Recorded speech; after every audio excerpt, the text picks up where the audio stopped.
Assalamu Alaikum everyone, welcome back to the channel. In this video we are looking at 4 different stocks you can buy and hold forever.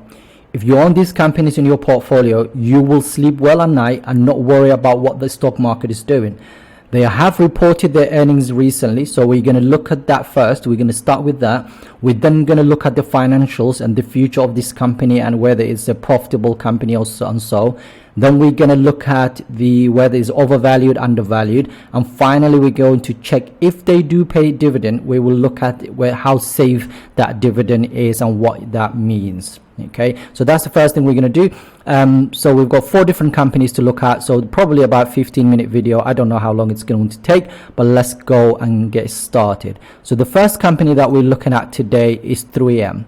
3M is an industrial company. They are currently trading at $194 per share, market cap of $112 billion, and they do pay some dividend at the moment. So it's about 3%, which is really good for a massive company like this. In terms of volatility, this company is slightly under 1, which means it's good, so it's not volatile. And as you can see, the PE ratio is below 20. So that's what we normally look for. The company has so many different products, so they're not relying on their revenue. Basically, when it comes to the revenue, they're not only relying on one thing. They're relying on all these different brands to bring in the revenue. So again, that's something I look for when I'm actually investing in a company, because you don't want to invest in a company that sells one product only or 2 products or whatever, and they're not that well known, or they're not like a mark. They don't have a moat, if you like. Every single company we're going to talk about today has what's called a business moat, and that means a competitive advantage over their competitors.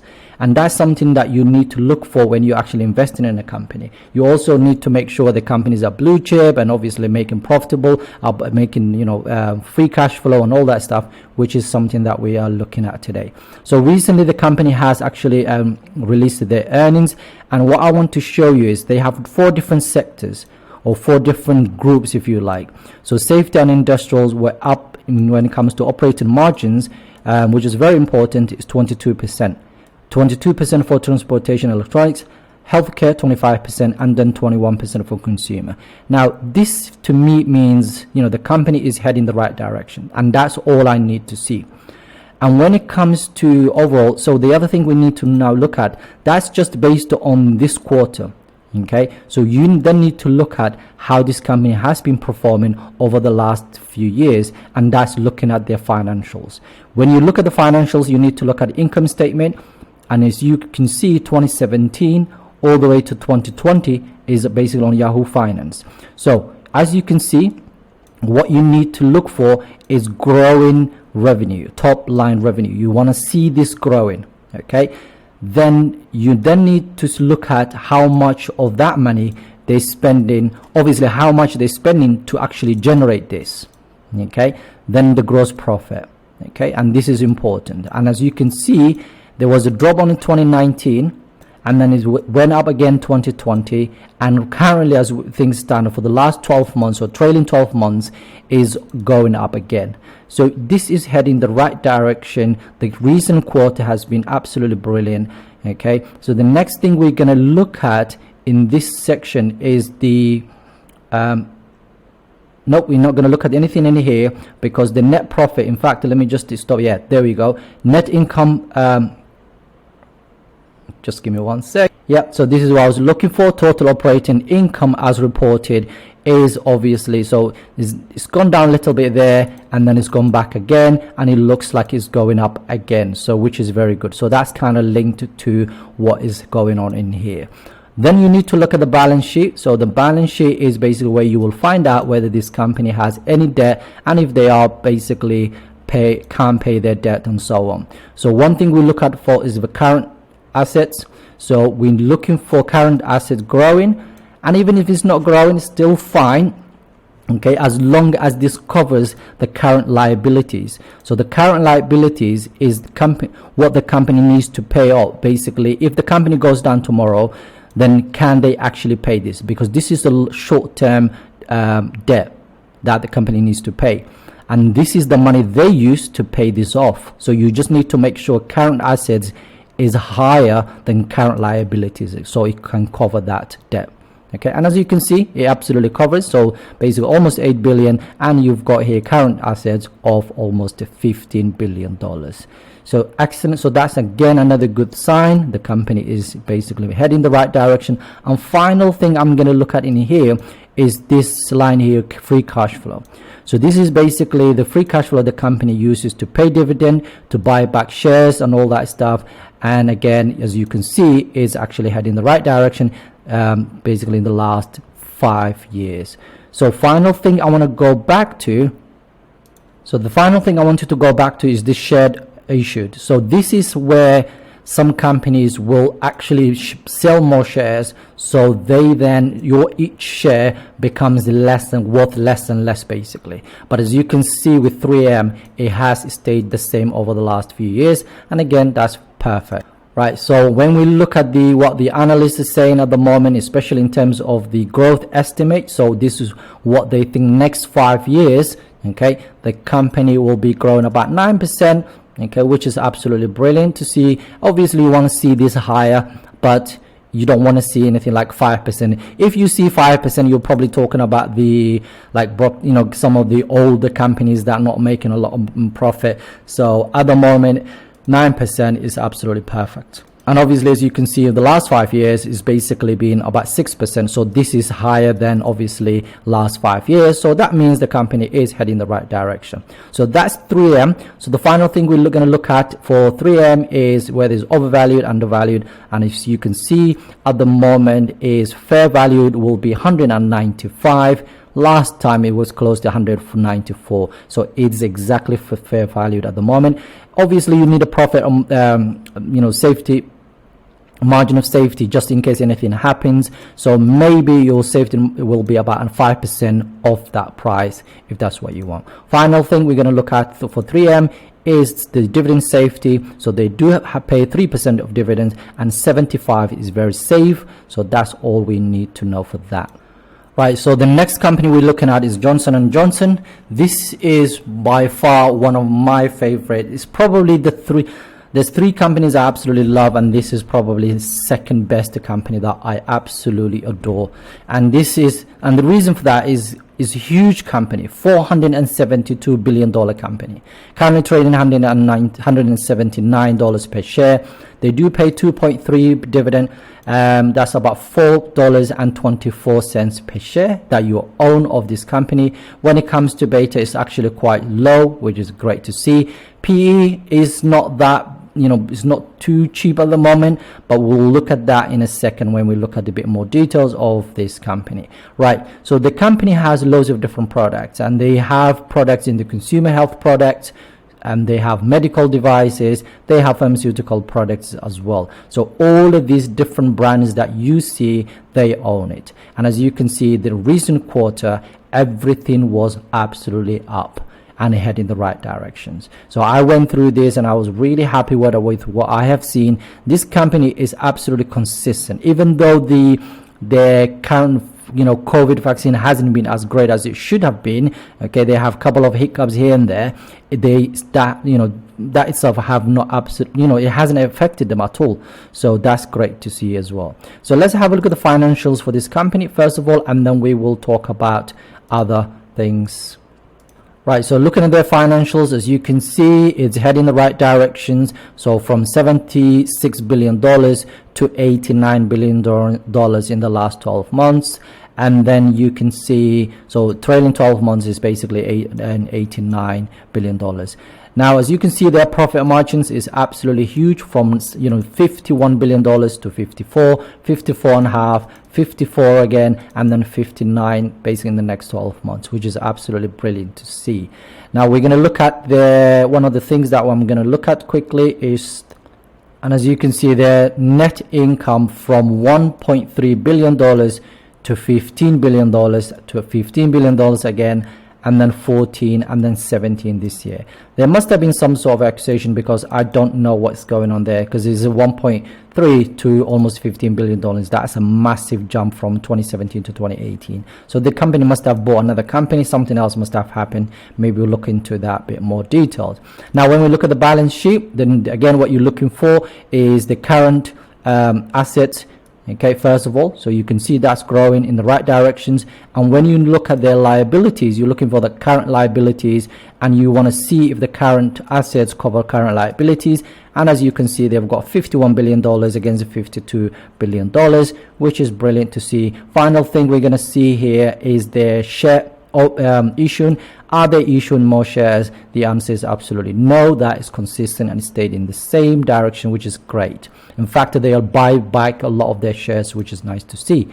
Final thing I'm going to look at in here is the free cash flow, and as you can see, they've got $22.5 billion, and since 2017 they've had about $17.7 billion in basically generated every single year or more in the last basically 5 years. So again, free cash flow is, like I said before, they use it for dividend, to pay a dividend. They buy back shares, they buy other companies and so on, just to grow the business, and that's what you want to see. Right, so the final thing I'm going to look at in Yahoo Finance is the growth. And again, last 5 years it was about almost 10%. In the next 5 years they are predicting about 9%, which is very good to see as well.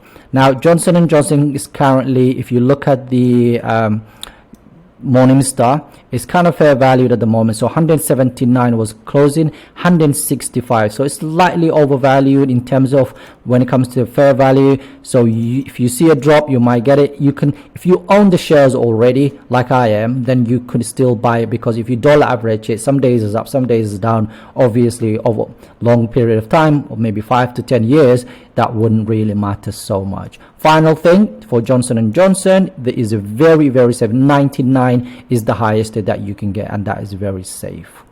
Right, so the next company we're looking at is Procter & Gamble. Again, a great company, is in the consumer sector. Currently $145 per share, which I think is slightly overpriced, but we'll look at that in a bit more details in a second. Market cap of $352 billion. They're not volatile at all when it comes to their beta. And then you've got PE, which is slightly high. Like I said, it might be overpriced, so we're going to look at that in a second. And then our earnings per share, which I've actually haven't discussed for the last couple of companies, is $5.50. Again, that's absolutely decent. It's higher than where it was basically this time last year. And then when you look at their dividend, they pay about 2.4 their dividend, or $3.48 per share of that you own. What we're going to do now is just have a quick look at some of the brands they own, this company. So whenever you go to the supermarket, you will definitely see some of their products, whether you're buying it for your family, for yourself, or whatever, family care, feminine care, and so on, grooming and so on. So they own all of these companies. So one of the things they do is, one of the ways they grow their business is not just how much basically their organic products grows, is more to do basically purchasing some of these companies. For example, Oral-B was a company on its own. They bought it and added to their portfolio of companies that they own.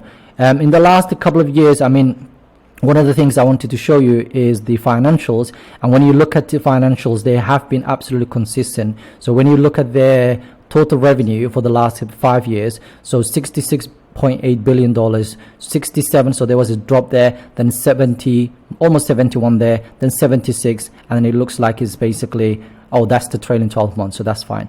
Okay, and then when you look at their profit margins, almost consistent, so it's 32.5, 32.9, 37, so slightly drop there, 35.7, and then 39 again this year. So again, it's really going in the right direction. So as you can see, the operating income about 17.9, 17, you can see that there, 15.7, and then so on. And the net income, after you've basically paid off all of these expenses, is the net income of 14.3, which is basically higher than the last couple of years. Again, you can see a massive basically jump from there. So again, I like to see that, even though you would want to find out why that happened, that probably means the company is actually heading the right direction. Now when we look at the current assets of 23, and then when we look at the current liabilities of the basically for the next 12 months, this is the only bit that worries me about the company. Okay, so they have current liabilities of $33 billion and they have a current assets of $23 billion. But then when you look at their overall cash flow, they've got about $15.5 billion. So they're not running out of cash. They can pay that off if they need to, but if it's obviously it will be nicer to know that they can cover their current liabilities, based on their just the current assets that they have. So the current liabilities is slightly higher, almost by 10 billion than current liabilities. Okay, so current liabilities is higher than obviously. Right, so the final thing we're going to look at for this company when it comes to Yahoo Finance is the growth for next year. And this is one of the reasons I'm really investing in this company, because for a company that have so much going for, that have been around for a very long time, they have a massive moat when it comes to their product line. Okay, they are growing 7%, and that is great. So these are the companies that, like I said earlier, they can't grow their business any further. They buy other companies to grow it by using their free cash flow. Okay, and 7%, that's perfect for this type of company. Now when you look at the Morningstar, you can see the company is slightly quite overvalued at the moment. So I wouldn't, if you own it, you can maybe add to it. I wouldn't do it right now, maybe wait for a drop. If you start in a new position, definitely would wait. But is one of the companies where you can literally buy and not have to worry about forever. Their dividend is so safe, so it's very safe. 99 is the highest that you can get, and that is Procter & Gamble. So again, great company. Again, the only thing that worries me is that liabilities, short-term liabilities, but the long-term of the basically future of the company, it looks like it's heading the right direction. And the final company that we're looking at is Microsoft. Microsoft by far is my favorite company that I own in my portfolio. That is the reason why it's my biggest holding, which I'm going to show you in a second. Now, this company is currently, it's gone up in the last couple of days, massively last couple of days, but currently just over $300 per share. And as you can see here, its market cap is $2.287 trillion. They're not that volatile. The PE is massive at the moment. The EPS or earnings per share is about over $8, and they do pay small dividend, which is not a lot. Okay, but it would be nicer maybe if this was about 2%. But again, I understand why the company is not paying that much, because obviously they are growing their revenue, they want to innovate and so on, so they need the money to do other things. I'm not going to tell you what Microsoft does. Obviously you know the company, I'm sure you use their products, okay, from cloud, from Microsoft Office, from Windows, from servers, from all sorts of things, gaming, okay, the consoles and so on. But let's have a look at their financials, because I genuinely do not think you will find a better one out there. Okay, so when it comes to their total revenue of the last, look at this, $168 billion per year. That's how much they made in 2021, where a lot of companies were struggling. Look at their gross profit, $115 billion, almost $116 billion. I absolutely love this company. And then we just look at the net income of $61 billion. Okay, and that from $16 billion to 39 to 44 to 61. This is what you want to see. I don't know if this company can grow this far. I mean, like this in the next whatever. It will be probably $8 trillion company probably by 2030. I'm just kind of predicting based on this. That's basically where it's heading. Let's have a look at their balance sheet overall. Okay, so again, you can see their total assets. Let's go to current assets of $184 billion. Let's see if that will cover the liabilities of current liabilities of $88 billion. So absolutely covers that. They still have $100 billion almost after they pay off that, if anything happens. Okay, and then you can see this, they're buying back their shares, which is really good to see. So 7 billion 7.5 billion to 7.6 billion. So again, you can see they're buying back their shares, which is really good to see as well. So that basically, the reason this is important to us is the more they buy back, okay, the less shares out there. So each share that you own is now worth more, and that's what you want to see. And they are paying you dividend at the same time. So cash flow, again, $56.1 billion in the bank. This is the reason why I love this company. Any company they see out there that's doing really well, they buy them. They actually take those companies out of the market, they add to their portfolio, and that's basically what they've been doing for quite some time to grow their business. Right, so let's have a look at what the analysts are saying in terms of growth wise for the next few years, and that's 15%, over 15% in the next 5 years. They've done about 18% over the last 5 years, and now about 15% in the next 5 years. Probably the following 5 years probably be either the same or probably slightly above 10%. Now, Microsoft was way overvalued a couple of days ago when I did my last video, but by looking at this now, you can see it's still, the fair value is $325 per share, currently trading at $304. So it's still a little bit up. Again, probably this is the best time to buy if you're buying it, because again, this is not basically an advice or financial advice. Please just read, do what you need to do before you actually buy the stock, if that's what you want to do. But for me, this is a perfect margin, margins that I'm looking for when it comes to margin of safety. Final thing we're going to look at is the dividend safety, and that's again 99%. Right, the reason I wanted to do this video was to kind of give you an idea of some of the best companies out there that you can just buy and hold forever. I have them in my portfolio. As you can see, Microsoft, I've got £3,600 right now. I'm up 36%. I've got £962. If I sell it today, that's my profit for this company. I own the same 3M, again, £1,852. I'm up about 14%, almost over £200. I have Johnson & Johnson over £1,846. And again, it's up by 15%. Again, even though it changes red, it scared me for a second. I was like, why is it red? But it's not actually red. It's in the green by basically 15%. And the final company that I shared with you is Procter & Gamble. And as you can see, Procter & Gamble, I do own them in my portfolio, and about 4%, about 5% of my portfolio. And as you can see here, okay, when I hover over, is 1,500 and just slightly up about 5%. The reason I want to show you these companies and want to share this with you is because, like I said, you're looking for companies that you can just buy and forget about it. I am not a short-term investor. I want to basically hold these companies for 5 to 10 years, okay? And I don't want to have to worry about, I don't want to have to look at the stock markets and see what is going on. I want to get paid while I sleep by some of these companies. Actually, Procter & Gamble paid me, I think it was £7 or something the other day. Let me have a quick look. I think it was £7. Here you go, £7.64 by Procter & Gamble. Okay, so this dividend was actually, there you go, Procter & Gamble paid me that much, which is really nice to see, almost to £7 and £8 without doing anything. I just bought the shares, I'm holding it, I've got price appreciation, and this is what you want to see. Again, if you are into growth companies, that's absolutely brilliant, good for you. And again, I have growth companies like Adobe's and Tesla's and Salesforce. I do own these companies like CrowdStrike and so on. Right, I actually bought small shares of CrowdStrike. It was down the other day, so I'm buying back again a bit more.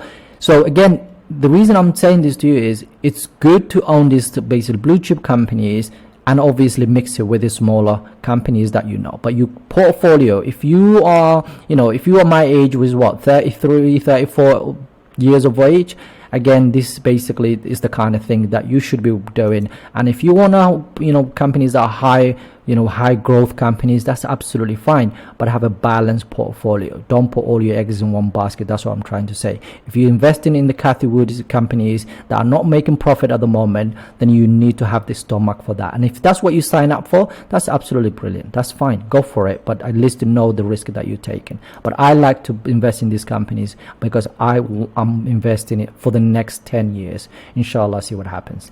Anyway, thank you very much. I think the video is slightly longer than I wanted it to be, but I hope you enjoyed. If you like this kind of content, please subscribe, like, let me know if you have any questions. Assalamu alaikum everybody, take care.